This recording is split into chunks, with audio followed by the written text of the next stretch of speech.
plaisir de vous retrouver pour ce nouveau numéro du débrief sur Média. Merci de nous rester fidèles. Au Sénégal, la date de l'installation de la nouvelle Assemblée nationale est connue. Ce sera le 12 septembre prochain. La date a été fixée en Conseil des ministres par un décret signé par le chef de l'État Macky Sall. Cette 14e législature connaît une configuration inédite au vu d'une forte percée de l'opposition sénégalaise. Quelle priorité des nouveaux députés de cette Assemblée nationale? Cette 14e législature sera-t-elle plus au service du peuple au vu de sa configuration? Le développement en première partie d'émission. Et puis en seconde partie du débrief, il sera également question de parler de législative, mais cette fois-ci au Bénin, où les formations politiques préparent activement le scrutin de janvier 2023 du côté du pouvoir comme de l'opposition. On est entre rupture et fusion. Quels enjeux de ces élections législatives au Bénin? Quel rôle de la Sénat et de la société civile béninoise pour un scrutin transparent? Le développement en seconde et dernière partie d'émission. Pour en parler sur ce plateau avec nos invités, M. Djibril Gningue, vous êtes membre de la société civile sénégalaise, également spécialiste des questions électorales. Merci d'avoir une nouvelle fois répondu présent à notre invitation. Merci M. Daouda Sow, très heureux de participer à cette émission du débrief. Toutes mes salutations à vos téléspectateurs à travers le Sénégal, l'Afrique et le monde. Et mes salutations à mon co-débatteur, le docteur Niang. Merci à vous également. Un plaisir de partager également le plateau avec vous et aussi avec docteur Ibrahima Amadou Niang, docteur en sciences politiques. Merci d'avoir aussi répondu présent à notre invitation. Merci Daouda. C'est toujours un plaisir de se retrouver sur votre plateau et aujourd'hui de le partager avec le doyen Gningue qui fait un travail exceptionnel que je suis beaucoup. Donc c'est vraiment un plaisir encore une fois. Merci pour l'invitation. Et un plaisir toujours partagé. Déjà, M. Gningue, le scrutin du 31 juillet dernier, un scrutin que vous avez suivi en amont et en aval. Et vous avez aussi la société civile sénégalaise, bien sûr, beaucoup contribué à l'issue des manifestations et violences qu'on avait connues.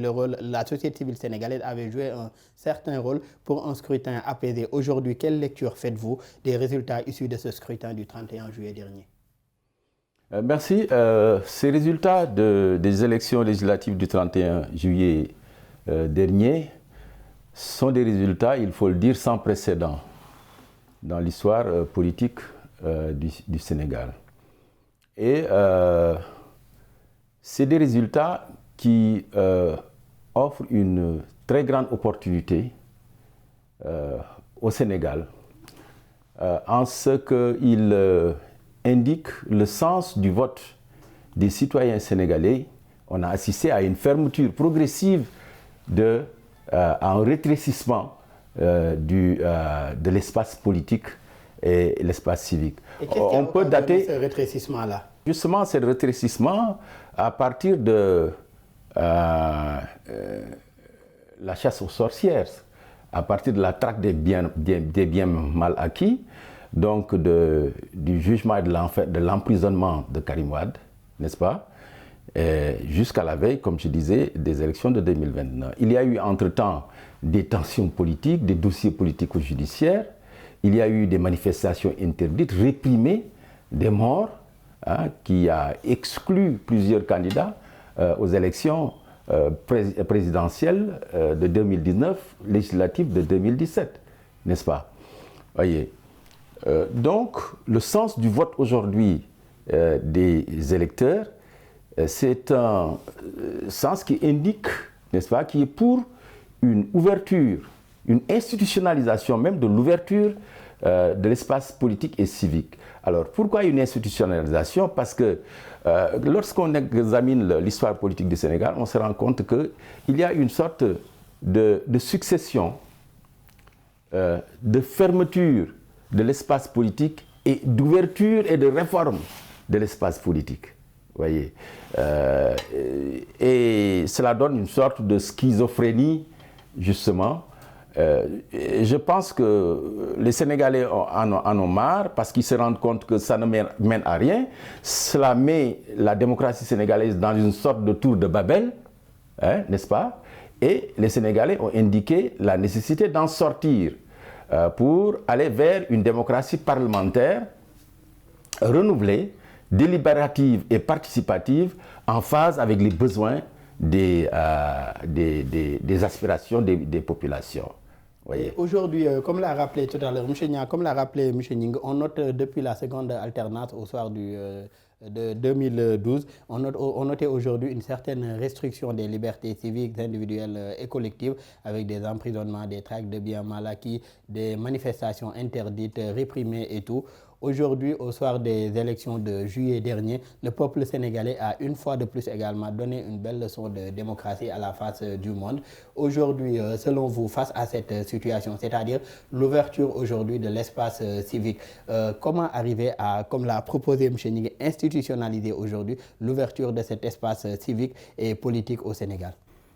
Alors moi je pense que déjà, fondamentalement, il est extrêmement important pour le nouveau Parlement, en tout cas les députés qui ont été élus, qui sont fraîchement élus, d'aller en fait dans le sens de renforcer, si vous voulez, les institutions, le renforcement des institutions, mais aussi d'opérer des réformes profondes qui vont nous permettre de rompre avec certaines situations, avec certains abus.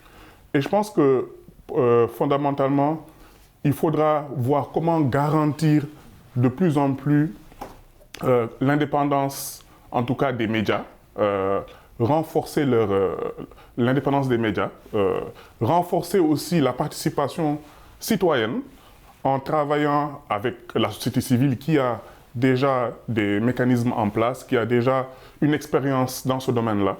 Donc voir comment même institutionnaliser, si vous voulez, les échanges entre les élus et les citoyens, pour que aussi ces échanges-là puissent donner, en tout cas, lieu à des propositions de réforme, ou en tout cas des propositions d'action qui seront prises en compte de façon systématique par le gouvernement. Donc je pense qu'il y a vraiment un travail à faire dans plusieurs domaines, non seulement sur le plan institutionnel, mais aussi au niveau des partis politiques. Je pense qu'il y a un travail fondamental à faire. Et avant d'aller au fond de ce travail à faire par cette 14e législature, je le rappelais en introduction, on a constaté également une configuration inédite. Pour une première aujourd'hui au Sénégal, le pouvoir en place ou la coalition présidentielle n'a pas obtenu à l'issue du scrutin une majorité absolue. Aujourd'hui, selon vous, qu'est-ce qui a conduit à cette situation-là? Comment aujourd'hui la coalition au pouvoir Benno Bokk Yakaar en est arrivée à cette situation? Puisque les résultats finaux qu'on a eu à noter, c'est que la coalition au pouvoir a eu 82 députés, la coalition ou l'intercoalition Wallu Yewwi 80, et les 3 autres députés restants ont été partagés entre 3 candidats que sont Aar Sénégal, les serviteurs et également Bokk Gis Gis. Il a fallu aujourd'hui un engagement de principe de Pape Diop, le leader de Bokk Gis Gis, pour obtenir cette majorité absolue. Comment cette coalition qui était à 125-126 députés en est arrivée à cette situation selon vous? Mais selon moi, elle n'a pas tiré en fait les enseignements des élections locales. Lorsqu'on a vu certaines personnes qui étaient élues sur des listes de l'opposition, certains maires, aller rejoindre le camp présidentiel. Donc ils ont envoyé en fait des signaux qui des fois créaient même la confusion chez les électeurs sénégalais. Donc je pense que la coalition Benno Bokk Yakaar n'a véritablement pas tiré les enseignements des élections locales. Et cette coalition n'a pas aussi été à l'écoute des Sénégalais. Je pense qu'à plusieurs reprises, nous avons vu certaines des choses qui leur ont été reprochées s'accentuer, l'arrogance, l'utilisation des biens de l'État pour faire certaines choses, etc. Donc tout cela a fini par agacer les Sénégalais. Le traitement également de certains dossiers judiciaires. Le traitement de certains dossiers judiciaires, mais il ne faut pas aussi occulter le travail important qu'a fait l'opposition. Le travail, je pense que cette alliance, cette intercoalition Wallu, Yewwi Askan Wi est quand même une innovation qui mériterait d'être étudiée. Parce que c'est quelque chose d'extrêmement fort qu'ils ont fait. Et malgré tout ce qu'on a essayé de faire, sans entrer dans le détail, les gens ont eu l'impression qu'à un moment, on essayait peut-être d'éliminer certains candidats de l'opposition. Et tout cela, en tout cas, pour moi, a contribué à révolter les gens. Et c'est ce qui a conduit, selon moi en tout cas, à ces résultats. Donc, comme vous l'avez dit, une situation inédite et qui représente aussi une opportunité, comme l'a dit M. Ning tout à l'heure. Et par rapport au sens inédit également de cette situation, on a constaté que du côté de l'opposition, Yewwi Askan Wi surtout, c'était la liste des suppléants aujourd'hui qui était en liste, d'autant plus que la liste des titulaires a été invalidée pour non-respect aujourd'hui de la parité. On reste toujours avec l'opposition sénégalaise, incarnée par Yewwi Askan Wi, qui est allé en intercoalition, vous l'avez rappelé, avec Wallu, de l'ancien président Wade, une stratégie gagnante grâce à laquelle ensemble, ils ont pu obtenir 80 députés, malgré que ce soit la liste des suppléants aujourd'hui qui était en compétition. Déjà, quelle lecture faites-vous de cette stratégie qui a été adoptée aujourd'hui par l'opposition sénégalaise, vous qui suivez également des élections depuis pas mal d'années? Effectivement, cette stratégie est une stratégie très intelligente. C'est une stratégie gagnante dans la mesure où elle est basée sur les avantages et les faiblesses du mode de scrutin. Parce que nous avons un mode de scrutin qu'on appelle le Raw-Gadu. C'est-à-dire que c'est un mode de scrutin majoritaire à un seul tour. C'est-à-dire lorsque vous avez la majorité relative, vous emportez l'ensemble des sièges. Voyez. Et les autres candidats en face de vous peuvent totaliser un nombre de voix supérieur à celle que vous avez. Vous voyez un peu l'absurdité, n'est-ce pas, de ce mode de scrutin. Donc, ayant étudié à fond ce mode de scrutin, ils ont mis en place une stratégie qui permet de faire face, qui permet de gagner face à un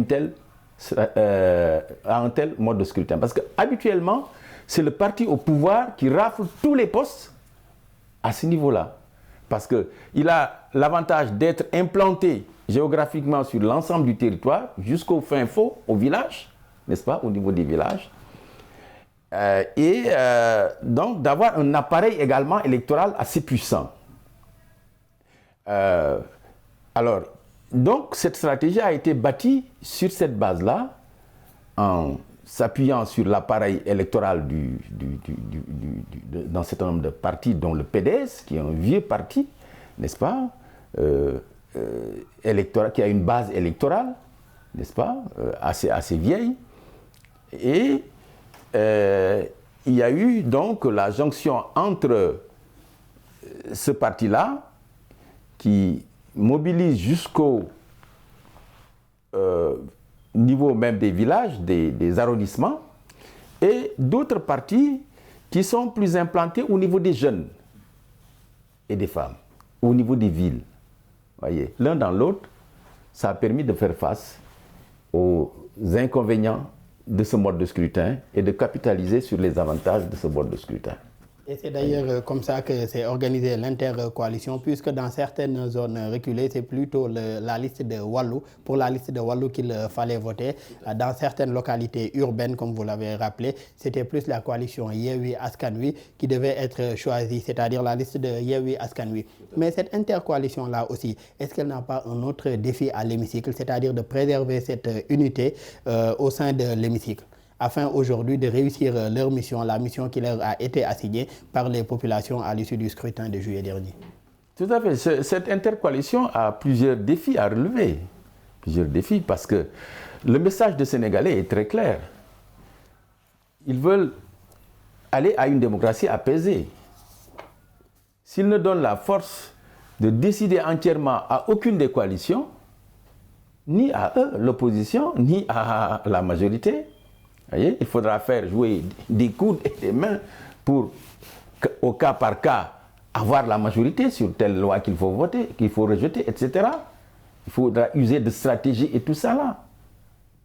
Peut-être même de stratagèmes. Alors, c'est parce que les Sénégalais, comme je disais, veulent aller d'une démocratie structurée par la confrontation et la violence vers une démocratie apaisée, structurée par le dialogue, la concertation, la réflexion, le débat.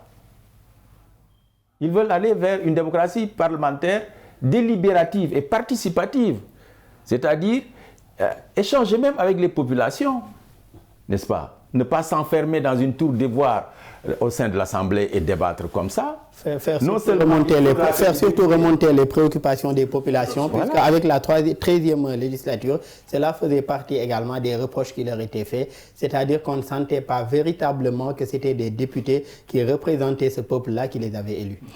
Tout à fait. Et là, c'est parce que le Parlement avait un gap très lourd depuis 1962, il faut dire. Les événements de 1962. Parce que, en fait, les gens parlent beaucoup des fonctions du député ou du Parlement. Voter les lois, contrôler le gouvernement, évaluer les politiques publiques. Mais on ne parle jamais des missions du Parlement. Les missions du Parlement, c'est des missions de représentation. C'est-à-dire, dans notre Constitution, on dit le peuple, seul le peuple détient la souveraineté et l'exerce à travers ses représentants. Donc, il y a une mission de représentation et c'est pourquoi il n'y a pas de mandat impératif. Parce que dès qu'on entre, on représente le peuple. Et une mission de contre-pouvoir, l'Assemblée doit jouer ça. Depuis 1962, on n'a pas vu. Parce qu'il y a eu des partis, c'était des trucs monocolores, des majorités monocolores, mécaniques, diraient certains, etc. Donc on ne joue pas, l'Assemblée n'a pas joué son rôle de contre-pouvoir par rapport aux autres pouvoirs. Et enfin, une mission également délibérative, c'est-à-dire les débats de fond, tu vois, par rapport aux intérêts, aux aspirations des Sénégalais et du Sénégal, pour déboucher sur des décisions, des lois, des règlements, etc. Et par rapport à toutes ces préoccupations que vous venez de soulever tout à l'heure, M. Niang, aujourd'hui, qu'est-ce qu'on peut attendre donc comme changement majeur pour cette 14e législature? Je pense que M. Ning l'a dit. Hein. Moi, je pense que l'une des choses les plus fondamentales, déjà, c'est de changer en tout cas la manière dont fonctionnent en tout cas les députés, leurs relations avec les citoyens. Mais est-ce que cela reviendrait à changer le règlement intérieur ou c'est plus la façon de faire du député lui-même? Moi, je dirais plutôt la façon de faire du député lui-même. Je pense qu'il y a certaines choses qui n'ont pas besoin d'être au sein intégrées dans le règlement intérieur, mais ce sont juste des bonnes pratiques. Par exemple, le fait d'aller au contact des populations, le fait de remonter les informations, mais aussi, ça doit être dans les deux sens. Il ne s'agit pas juste de remonter les informations ou les aspirations des citoyens, il faut aussi pouvoir repartir vers eux et leur expliquer de façon concrète comment leurs demandes ont été prises en compte. Et je pense qu'aussi l'Assemblée nationale gagnerait, en tout cas sur le plan institutionnel, à mieux communiquer, ou en tout cas à rendre accessibles les débats, le contenu des échanges qui ont lieu au sein de cette Assemblée. Je sais qu'il y a un processus de digitalisation, par exemple, des archives de l'Assemblée qui est en cours, mais je pense que ce processus devrait aller même beaucoup plus loin, que tous les citoyens puissent avoir accès, en tout cas s'ils le désirent, à des informations précises qui leur permettent de savoir dans quelles conditions certaines lois ont été votées, quels ont été les arguments pour ou contre, etc. Tout cela participe au renforcement de la démocratie. Et par rapport à ce renforcement de la démocratie-là, pour cette nouvelle Assemblée nationale, donc est-ce qu'on pourrait assister à une meilleure redevabilité des parlementaires vis-à-vis de ceux qui les ont élus? Ben, je l'espère. Et je pense que pour le réussir, en fait, cela ne dépendra pas que des parlementaires. Cela dépendra aussi du rôle que les médias vont jouer, mais aussi du rôle que les organisations de la société civile vont jouer pour s'assurer qu'il y a en tout cas des plateformes, des lieux d'échange entre les parlementaires et les citoyens, et qu'il y a aussi des mécanismes qui sont en place, qui sont créés. Donc, c'est une responsabilité qui n'incombe pas qu'aux seuls députés, mais qui est partagée aussi avec les différents autres acteurs qui ont chacun un rôle important à jouer. Et je pense que ce que nous sommes en train de faire, c'est extrêmement important parce que déjà, le fait de le dire, de le souligner, je pense que ça permettra à tout un chacun de savoir en tout cas le rôle qu'il peut jouer pour aller dans ce sens-là. Et au-delà de ce rôle-là aujourd'hui, quelle priorité aujourd'hui pour les députés, qu'ils soient du pouvoir ou bien de l'opposition ou des non-alignés, quelle priorité aujourd'hui dans cette Assemblée nationale-là, sachant qu'il ne reste aujourd'hui que 17 mois avant la présidentielle de 2024? Qu'est-ce qui doit être constitué des priorités pour cette Assemblée en matière de réforme institutionnelle et autres? Alors, je pense que M. Ning aussi a commencé à en parler un peu. Je pense que l'aspiration des Sénégalais, en tout cas cette fois-ci, c'est d'avoir un Parlement qui joue son rôle de contre-pouvoir. Je pense que ça, c'est vraiment la première chose, que les députés puissent jouer leur rôle à fond et s'assurer que le gouvernement, en tout cas, est redevable, non seulement devant les députés, mais aussi devant le peuple sénégalais. S'assurer aussi que toutes les questions relatives à la transparence dans différents secteurs, surtout dans le secteur des industries extractives, sont prises en compte. J'écoutais un des leaders de l'opposition il y a quelques jours justement qui allait dans ce sens pour dire que voilà, il y a un certain nombre de dossiers. En tout cas, nous allons préparer des propositions de loi par rapport à des questions de transparence. Donc je pense que la transparence, c'est une question importante. Mais il y a aussi les aspirations profondes des Sénégalais en ce qui concerne, par exemple, le renforcement des institutions. Comment aujourd'hui on peut renforcer des institutions comme le Conseil constitutionnel, par exemple, pour assurer une meilleure, en tout cas, meilleur fonctionnement de ce conseil, qu'il puisse être, si vous voulez, vu par les citoyens comme un organe, en tout cas, une institution plutôt qui œuvre dans le sens des aspirations des Sénégalais. Et les corps de contrôle de l'État également. Les corps de contrôle de l'État également. Donc je pense que sur le plan de la transparence, il y a énormément de choses à faire. Sur le plan de l'éducation et de la santé, sur le plan de la sécurité. Parce que je pense qu'il y a aujourd'hui de plus en plus de menaces, pas seulement sur le plan national, mais aussi sur le plan régional. Et le Parlement devra aussi regarder ces questions-là de plus près. Voilà. Et pour réussir tout cela, M. Gningue, avec cette option parlementaire, c'est-à-dire la configuration actuelle que nous voyons, est-ce qu'il ne faudrait pas que l'exécutif et l'Assemblée nationale s'entendent pour au moins une stabilité dans l'exécution des politiques publiques, ce qui impliquera une entente et des compromis, vous l'avez rappelé au début, entre pouvoir et opposition, pour éviter des blocages qui pourraient intervenir? Tout à fait. Je pense qu'il faut... Si l'on sait que même cette majorité absolue du parti au pouvoir ou bien de la coalition au pouvoir est quand même une majorité qui pourrait être assez fragile lors des votes de certains projets de loi. Je pense effectivement qu'il faut... le problème des transitions démocratiques, il y a deux problèmes à ce niveau-là. Il y a le problème de la transition politique d'une manière générale et il y a le problème des périodes transitoires, des réformes qui permettent d'asseoir un certain nombre de réformes. Voyez. Il faudra ici, effectivement, parce qu'on s'achemine vers l'élection présidentielle de 2024, alors, et 6 mois après l'élection de 2024, l'Assemblée nationale qui va être installée le 12 septembre aura 2 ans et pourra être dissous par le président qui sera élu. Donc c'est comme si nous sommes dans une période de transition. Mais est-ce qu'on n'en revient pas encore à la case départ si un tel scénario venait à se produire? Justement.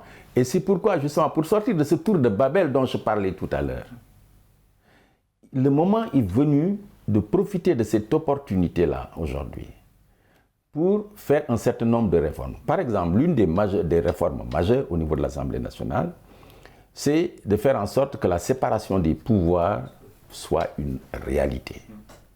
Bon, je comprends que la première séance de la nouvelle Assemblée soit convoquée par le président de la République. Mais si vous lisez le règlement intérieur, toutes les premières séances de toutes les années parlementaires sont convoquées systématiquement par le président de la République. Il n'y a pas de raison, parce que l'Assemblée a un président, etc. Si vous faites une proposition de loi, vous êtes obligé de l'envoyer au président de la République et s'il ne l'agrée pas, cette proposition, elle est simplement lettre morte à partir de ce moment. Ça, c'est 2. Troisièmement, pour faire une proposition de loi, il faut que vous indiquiez les ressources financières, où trouver les ressources financières pour exécuter cette loi. Donc tout ça, c'est des problèmes liés au régime que nous avons, justement. Et il faudra donc que ces réformes-là soient faites, à mon avis, pour que l'Assemblée puisse renouer véritablement avec ses missions. régalienne. Autant de contraintes qui devraient être levées aujourd'hui pour permettre à cette Assemblée de réussir ou bien de mener à bien ses missions régaliennes sur lesquelles cette Assemblée nationale est attendue.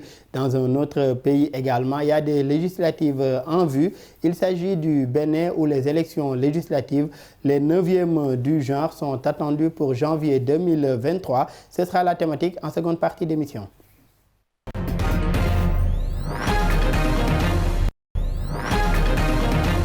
De retour pour la seconde et dernière partie du débrief sur Médian. Monsieur Niang, vous revenez d'une mission au Bénin, séjour au cours duquel vous avez eu à travailler avec la Commission électorale nationale autonome du Bénin ainsi que la société civile de ce pays. Déjà, comment se déroulent les préparatifs des législatives dans ce pays-là, à savoir le Bénin? Alors, il faut dire que les élections législatives qui sont prévues en janvier 2023 au Bénin sont des élections extrêmement importantes pour le pays. Et la plupart des acteurs, vous en avez parlé tout à l'heure, la Commission électorale nationale autonome qui a opéré une certaine réforme. Aujourd'hui, vous avez, au sein de la Sénat, vous avez le Conseil électoral, donc qui est comme un conseil d'administration de la Sénat avec 5 membres issus des différentes sensibilités politiques, mais aussi de la société civile. Vous avez aussi la direction générale des élections. Donc c'est quand même une innovation importante dans l'organisation des élections au Bénin. Et il faut souligner que cette Sénat, aujourd'hui, qui a été installée il n'y a pas longtemps, fait face à d'énormes défis. Parce que les élections législatives passées avaient été fortement décriées par la plupart des acteurs politiques du pays. Le résultat, c'est le Parlement presque monocolore qu'on a au Bénin. Et donc, les différents acteurs politiques craignent en fait qu'on ait un autre Parlement monocolore en 2023 et qui pourrait peut-être donner lieu à des situations beaucoup plus compliquées avec ce que nous connaissons un peu dans la région, avec des présidents qui reviennent souvent sur leurs paroles pour changer en tout cas la Constitution ou les lois en leur faveur. Donc je pense que ça, c'est l'un des enjeux majeurs, c'est la participation des Béninois à ces élections-là, parce qu'il y a un certain désenchantement. Aujourd'hui, il y a un certain nombre d'innovations au niveau de la loi. On sait que 109 députés seront élus et que sur ces 109 députés, il y aura au moins 24 femmes. Et je pense que ça, c'est extrêmement important, c'est une innovation importante, donc une femme par département. Et donc, ça voudra dire qu'à peu près, on passera d'une représentativité des femmes d'environ un peu moins de 12% à presque maintenant 22% au niveau du Parlement. Donc ça, c'est aussi quelque chose d'extrêmement important. Mais je veux aussi souligner le fait qu'au niveau de la liste électorale aujourd'hui au Bénin, on a la liste électorale informatisée, donc qui est aussi une avancée un peu par rapport à la liste qui existait lors des élections précédentes. Et que aujourd'hui, en tout cas, le défi majeur pour la plupart des acteurs, comme je l'ai dit, ce sera la participation, mais aussi... Et pour ce qui est de cette participation-là, est-ce que le désenchantement de cette population béninoise-là ne s'explique pas aussi par l'actuelle configuration de l'espace politique? Absolument, ça s'explique en partie par la configuration de l'espace politique. Il y a une configuration, comme vous le savez, qui est assez inédite. Il y a aussi la question du seuil de représentativité, par exemple, pour les législatives qui a été maintenu à 10%. Donc, ça veut dire que pour qu'un parti politique puisse prétendre à avoir des députés, il faut au moins avoir recueilli 10%. Alors, avec l'instrumentalisation qu'on connaît des différentes lois, la loi sur le parrainage, les différentes instrumentalisations du président Talon lors de ces dernières années, on voit un peu mal comment certains partis, en tout cas, pourraient atteindre ce seuil de 10%. Et on reviendra tout à l'heure sur les stratégies qui sont actuellement en train d'être adoptées par l'opposition béninoise pour essayer de contourner cela. Monsieur Ning, vous êtes de la société civile sénégalaise. Selon vous, aujourd'hui au Bénin, quel rôle devra jouer cette Sénat-là chargée d'organiser les élections et également la société civile béninoise? Quel rôle est-ce qu'ils devront jouer pour une bonne tenue de ces législatives de janvier prochain? Oui, je pense que la Sénat devrait faire en sorte que le processus électoral soit un processus électoral intègre, n'est-ce pas? La Sénat devrait veiller à l'intégrité du processus électoral, à ce que tous les points de vulnérabilité du processus électoral soient éliminés, tout simplement, et qu'il y ait une parfaite transparence du processus électoral. Et enfin, troisième point, qu'il y ait une inclusion de tous les acteurs, n'est-ce pas, dans le jeu électoral. Je pense que si cela est fait, la Sénat aura joué son rôle. Mais il se trouve que les élections, ce n'est pas seulement l'affaire de celui qui organise. La Sénat organise. Mais il y a le juge électoral. Il y a le juge électoral. À mon avis, je ne sais pas, dans le cas du Bénin, ça doit être certainement le tribunal, n'est-ce pas, la Cour suprême ou la Cour d'appel, etc., qui doit jouer. Et il y a certainement peut-être ceux qui sont chargés de superviser les élections, comme ici. Je ne sais pas si c'est la société civile ou pas.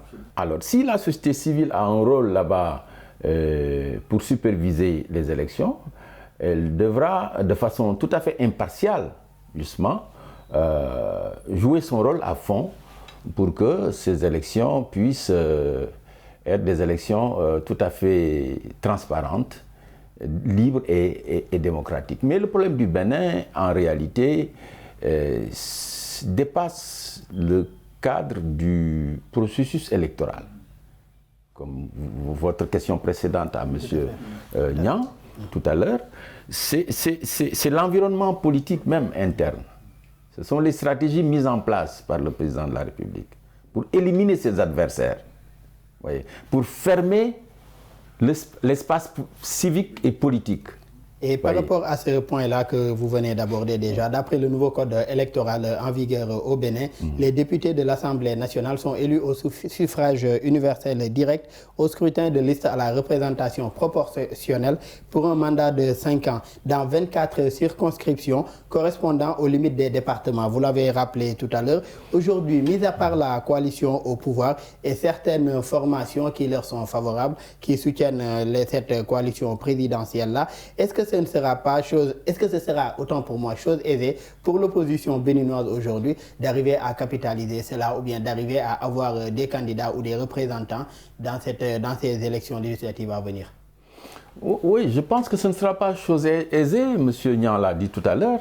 S'il faut avoir 10% des suffrages, n'est-ce pas, pour avoir un député, ben, ce sera la croix et la bannière. Il faudra de véritables appareils électoraux, n'est-ce pas, des coalitions ou des partis politiques suffisamment représentatifs. Voyez,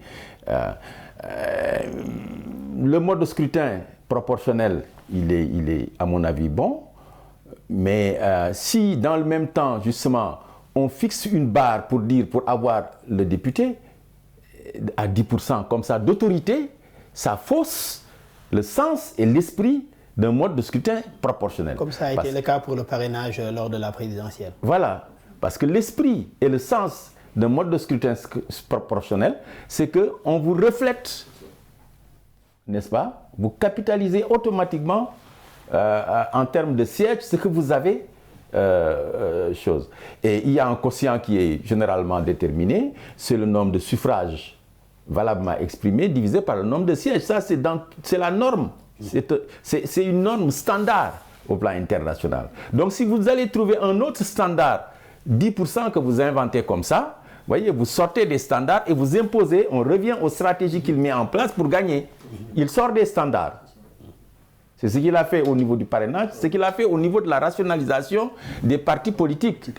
Quand il a créé cette loi pour dire que désormais toutes les organisations devront respecter un certain nombre de critères et de règles organisationnelles, matérielles et financières, qu'il a édictées comme ça, beaucoup de partis ne pouvaient pas individuellement. Ils se sont sabordés, ils ont fait des fusions pour avoir la force de répondre. Malgré tout, beaucoup n'ont pas pu suivre. Et le peu de partis qui ont pu survivre à cette loi ont été recalés par le parrainage. Et là, maintenant, c'est le mode de scrutin. Vous voyez, donc il y a différents filtres et différentes stratégies qu'ils placent pour recaler et éliminer cet adversaire, y compris l'emprisonnement. Et beaucoup de avec la criette. Rekia Amadougou et Joël Aïvo. Et beaucoup de partis et coalitions qui n'ont pas pu survivre ou bien suivre également ont choisi, pour la plupart en tout cas, de rejoindre la coalition présidentielle, c'est-à-dire la coalition au pouvoir. Et M. Niang, d'ailleurs, l'opposition béninoise ne compte pas aller aux législatives de 2023 en rang dispersé. Elle mène présentement des échanges au sein aujourd'hui d'un cadre de concertation, des concertations auxquelles les démocrates et le MPCL ont écarté aujourd'hui le parti Force Kori pour un Bénin émergent de l'opposant, si on peut l'appeler ainsi, c'est-à-dire celui qui a été nommé opposant principal au Bénin, Paul Unké. Déjà, quelle lecture faites-vous de cette attitude des opposants aujourd'hui béninois? Alors moi, je pense déjà que, en réalité, malgré la bonne volonté, comme l'a dit M. Ning, de ses opposants, de se mettre ensemble pour aller aux élections, il y a des problèmes qui dépassent le cadre même électoral. Il y a des problèmes vraiment, des problèmes politiques qui sont là et qui, et comme il l'a dit tout à l'heure, il y a un certain nombre de filtres qui sont déjà en place, qui feront que cette opposition aura beaucoup de difficultés, en tout cas, même si elle va ensemble à faire obtenir un résultat significatif. Mais je pense que, en tout cas, ce qu'elle peut faire en son sein, c'est déjà ce que vous avez dit, avoir des consultations, échanger, voir déjà comment y aller ensemble. Parce que de toutes les façons, si elle y va en rang dispersé, elle aura encore des résultats qui vont être... Mais comment se concerter en excluant certains également, puisque l'opposition, les démocrates et le MPCL écartent FCBE de Paul Unké? Oui, alors ça, je pense qu'il y a des... Ils ont leur raison. Hein. Je pense qu'il y a un problème beaucoup plus profond par rapport à des convictions, par rapport aussi aux reproches qui sont faits à certains partis de ne pas être très fiables.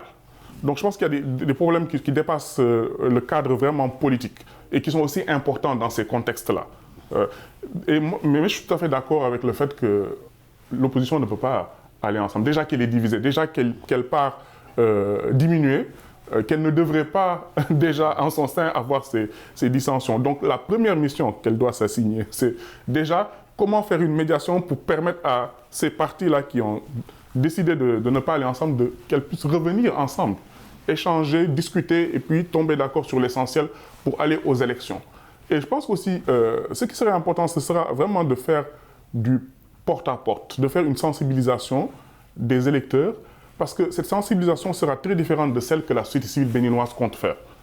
J'ai échangé avec eux, comme vous l'avez dit tout à l'heure lors de la mission, et ces organisations-là comptent faire un travail d'information des électeurs qui est vraiment très différent de ce que les coalitions, en tout cas les partis politiques, devront faire pour inciter les électeurs à voter pour eux. Donc il y a un travail important à faire, mais ils n'ont plus beaucoup de temps. Nous sommes à moins de 5 mois des élections. Donc la priorité, c'est vraiment de ne pas aller en rang dispersé, de discuter, d'arrondir les angles. Il y a l'opposition béninoise qui est actuellement en train de dérouler une stratégie, c'est-à-dire face à l'impossibilité de fusionner dans un laps de temps et la crainte de ne pas pouvoir finir la procédure également au niveau du ministère béninois de l'Intérieur. Cette opposition a décidé de travailler sur une stratégie qui consiste à susciter ce qu'ils appellent des démissions volontaires au sein des formations les plus faibles. Je m'explique. Cela permettra aujourd'hui, ce sera des formalités qui vont permettre à ces partis dits plus faibles, entre guillemets, aujourd'hui de démissionner au niveau des localités ou régions où ils ne sont pas assez représentatifs et autoriser aujourd'hui ceux qui sont avec eux à soutenir le candidat qui est plus représentatif dans cette localité-là. Qu'est-ce que vous pensez aujourd'hui de cette stratégie de l'opposition béninoise? Je pense que c'est une stratégie qui peut marcher dans la mesure où, effectivement, si ce mécanisme permet à ceux qui sont les plus représentatifs d'être candidats, en tout cas au sein des différentes circonscriptions électorales, ça donne beaucoup plus de chances à ces candidats-là d'être élus, d'avoir des députés. Mais encore une fois, je reviens sur le fait que en fait, le problème au Bénin, il va au-delà même de la qualité de la personne ou de sa représentativité au niveau de sa circonscription électorale. Il y a des filtres qui font que, malheureusement, même si vous êtes représentatif des fois, peut-être que vous ne serez pas élu. Donc, je pense que c'est un problème assez complexe. N'empêche, c'est la seule, en tout cas, solution qu'a l'opposition par rapport à ces élections-là pour essayer de faire entendre sa voix. Et surtout au vu des délais actuels, c'est-à-dire moins de 5 mois du scrutin. Et Monsieur Gningue, par rapport à cette division également de l'opposition béninoise, est-ce que cela ne risque pas de renforcer davantage la coalition au pouvoir? Si l'opposition est divisée à ces élections législatives, il n'y a pas de doute que ça va renforcer la coalition au pouvoir, qui d'ailleurs a plus de moyens matériels et financiers en plus. Mais je pense que cette stratégie-là ressemble beaucoup à la stratégie Yewwi Wallu. Oui, à l'intercoalition Yewwi Wallu. Voilà, l'intercoalition. Je pense qu'effectivement, ça peut leur donner beaucoup plus de chances de remporter des sièges. Mais enfin, je rejoins Ibrahima à ce niveau-là. La question du Bénin, des élections au niveau du Bénin, dépasse largement le cadre électoral classique. Il y a un problème politique de fond. La démocratie béninoise est malade. En 2000, c'était une des références en Afrique de l'Ouest francophone. C'est le premier pays ou l'un des premiers pays où il y a eu les conférences nationales. Voyez. Et le Bénin, jusqu'en 2006, administrait vraiment l'exemple dans la sous-région. Jusqu'en 2016 d'ailleurs, qu'est-ce que dis-je? Jusqu'en 2016, c'est à partir de 2016, l'élection de Talon, que les choses se sont grippées. Voyez, que Talon a mis en place un certain nombre de mécanismes pour verrouiller complètement le jeu électoral, voyez, le jeu politique, et exclure ses adversaires. Alors, c'est pourquoi il faut souhaiter que l'unité de l'opposition, qui est la dernière chance, n'est-ce pas, de l'opposition pour modifier un peu le rapport des forces et être représentée au niveau de l'Assemblée nationale, n'est-ce pas, à défaut de remporter les élections, que cela puisse marcher. Parce que si ça ne marche pas, l'alternative qui restera, ce sera la confrontation directe et physique, n'est-ce pas, avec le pouvoir, c'est-à-dire le soulèvement populaire. Et par rapport à ça, nous avons noté la fusion aujourd'hui du Parti du Renouveau démocratique PRD de l'ancien président du Parlement béninois, Adrien Oung Bédji, et de l'Union progressiste UP, actuellement dirigée par l'ancien président de la Cour constitutionnelle du Bénin et proche également du président Talon. Je veux bien sûr parler de M. Joseph Djokbenou. Pour donner l'Union progressiste le renouveau, que pensez-vous déjà de ces stratégies également des alliés du président Talon de rafler un grand nombre de sièges aux législatives prochaines? Je rappelle que le président Talon avait remporté la dernière présidentielle pour son second mandat à hauteur de 86% des suffrages exprimés. Oui, bon, en fait, les alliés, le pouvoir peut chercher des alliés. Ça, on ne peut pas le reprocher au parti au pouvoir. Le parti au pouvoir est dans son rôle en cherchant des alliés et en mettant des stratégies pour remporter les élections, le maximum de sièges, pourvu simplement que ces alliances et ces stratégies respectent quand même l'éthique en politique, les règles et les normes standards en politique. Mais sinon, le jeu est faussé dès le départ. Les dés sont pipés dès le départ. Voyez, vous faites, c'est une parodie d'élection, c'est une parodie de démocratie, en fait. Vous invitez les gens à une élection qui n'en est pas, parce que justement vous avez créé toutes les conditions pour faire perdre vos adversaires et remporter le maximum de sièges. Et je disais tout à l'heure, il faut prier vraiment pour que cette fois-ci, ça puisse marcher. C'est-à-dire que, quand même, qu'on en sorte avec des résultats équitables. Sinon, le jeu sera complètement mis à terre, le jeu électorale. Et à ce moment, il ne restera qu'une seule solution au peuple béninois, c'est le soulèvement pour mettre fin à un tel pouvoir. Et on reste avec ce pouvoir, M. Niang, ancien avocat personnel de Patrice Talon, ministre de la Justice également, suite à l'élection de Talon en 2016, puis président de la Cour constitutionnelle. Joseph Diokbenou a démissionné il y a quelques temps, un peu plus d'un mois, de son poste de président de la Cour constitutionnelle pour prendre aujourd'hui les rênes de la coalition au pouvoir. Je rappelle qu'à la suite de la fusion de ces deux formations, c'est l'ancien président de la Cour constitutionnelle qui actuellement dirige ce nouveau, si je peux l'appeler ainsi, cette nouvelle formation politique qui a été créée. Est-ce une façon également pour le président Talon d'avoir un homme de confiance à la tête aujourd'hui du futur Parlement béninois? Bien entendu, je le pense, hein, et même au-delà. Mais moi, ce que je récuse, c'est le fait que de telles pratiques, en fait, affaiblissent même les institutions. Tout à fait. Vous voyez, elles affaiblissent les institutions. Et ça renforce... Démissionner de la Cour constitutionnelle pour aller la coalition au pouvoir. Mais je pense que tout ça participe un peu... Quand vous connaissez l'individu Talon, sa façon de réfléchir, de manipuler, de mettre sur pied des stratégies, c'est son style, en fait. Mais je pense qu'il y a quelque chose, ça traduit un mal beaucoup plus profond aujourd'hui. Et moi, ce qui me fait le plus peur pour le Bénin, M. Ning en a parlé tout à l'heure, c'est le fait que ce pays était en tout cas reconnu comme une référence. Même pour parler de la Cour constitutionnelle du Bénin, qui était une référence dans la sous-région. Aujourd'hui, cette institution, elle est quand même... Elle est à terre, elle est décriée. Et cela nous fait peur. Et moi, je pense que pour les prochaines élections, il y a un certain nombre de problèmes. On en a parlé tout à l'heure. Et surtout dans la perception populaire, on dit toujours que c'est un match amical. Moi, j'entends cette expression-là.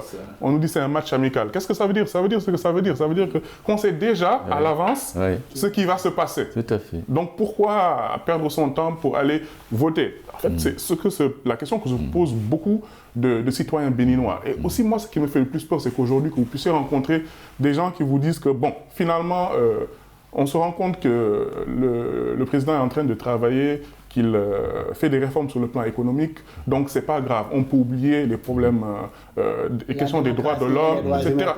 Et moi, pour moi, ça, c'est extrêmement dangereux. Parce que ce sont ce genre d'arguments qu'on nous sert lorsque souvent on veut faire un troisième mandat dans un pays, etc., etc. Donc pour moi, ce sont des choses qu'on ne devrait même pas tolérer en démocratie. Le message doit être clair. Le développement économique, il est très important, mais à côté, il faut impérativement des institutions fortes, il faut une démocratie qui fonctionne. Mais il y a aussi du rôle des communautés économiques régionales dans ce sens. Voilà. Et il n'y a pas de contre-pouvoir non plus, et il n'y a pas de pouvoir de représentation, n'est-ce pas? Également, on ne le sent pas. Tout le monde s'aligne sur l'exécutif. Mais quel rôle devraient pouvoir jouer les communautés économiques régionales? Je pense que les communautés économiques régionales devraient sonner l'alerte, n'est-ce pas, et tirer sur la sonnette d'alarme. Parce que si vous faites de belles réformes économiques, n'est-ce pas, des avancées sur le plan économique, et si dans le même temps les institutions sont pas à terre, ce pays va vers l'inconnu, n'est-ce pas? Tout risque de tomber comme un château de cartes du jour au lendemain.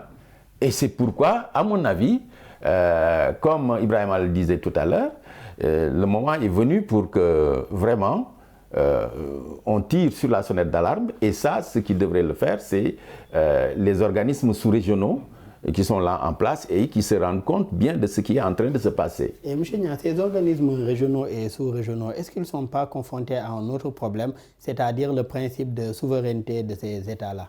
Oui, et je pense que je l'avais même dit sur votre plateau.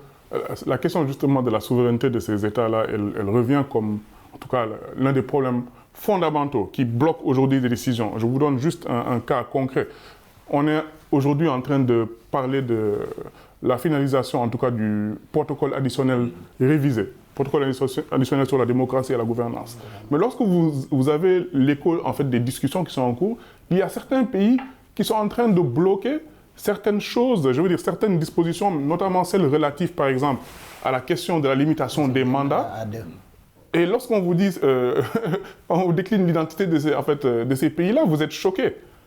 Et on se dit, mais finalement, cette question-là de la souveraineté, elle devrait des pays, en tout cas au sein de la CEDEAO, bien entendu, c'est une question qui est très sensible, à laquelle on ne peut pas facilement toucher, on ne peut même pas y toucher. Mais je veux dire qu'il faut trouver une façon beaucoup plus subtile de faire fonctionner la CEDEAO. Mais qu'à cela ne tienne, il va falloir en tout cas s'assurer que cette institution sous-régionale réponde aux aspirations des peuples, parce qu'aujourd'hui, elle est fortement décriée à cause de ce qui s'est passé en Guinée, ce qui s'est passé au Mali, ce qui se passe actuellement au Burkina Faso. Et on reste avec le Bénin où 30 prisonniers dits politiques ont été libérés récemment. Des libérations qui ont coïncidé avec la visite du président français Emmanuel Macron le 27 juillet dernier. Le président Patrice Talon, qui réfute l'existence de détenus politiques dans son pays, n'exclut pas de gracier ou d'amnistier certains détenus, a-t-il soutenu. Est-ce que les cas Rekia Madougou, Joël Aïvo et Adjavon peuvent entrer dans ce cas-là, de grâce ou amnistie? Pas prendre des opposants, les mettre en prison, tout simplement parce qu'ils ont défendu une certaine posture, et se réveiller un matin et dire voilà qu'on décide de les gracier et qu'on décide de les amnistier. Donc pour moi, ça aussi, c'est vraiment un problème qu'il va falloir regarder. Et nous-mêmes, je pense qu'en tant qu'acteurs, on ne devrait même pas, en tout cas... Un problème qu'il va falloir regarder, mais également d'autres acquis démocratiques à préserver aujourd'hui pour respecter aujourd'hui le bon vouloir ou bien les décisions de ce peuple-là, parce que la démocratie sur le continent africain ou bien dans cet espace ouest africain a été acquise à la suite de différentes luttes. Malheureusement, nous en sommes à la fin de cette émission. Nous recevions Dr Ibrahima Amadou Niang, docteur en sciences politiques. Merci d'avoir été avec nous. Merci beaucoup, Daouda. C'était un plaisir et c'était aussi un plaisir de retrouver mon grand frère Nying. Plaisir partagé. Merci également M. Djibril Nying, membre de la société civile sénégalaise et spécialiste aussi des questions électorales. Merci une nouvelle fois d'avoir été avec nous. Merci Daouda. Ça a été un véritable plaisir de rencontrer Ibrahima, docteur Ibrahima Niang, et vraiment de débattre avec lui. Ça a été très intéressant. Partagé. Merci également à l'équipe technique pour les facilitations. Merci à vous qui nous suivez. Très bonne suite de programme sur nos antennes.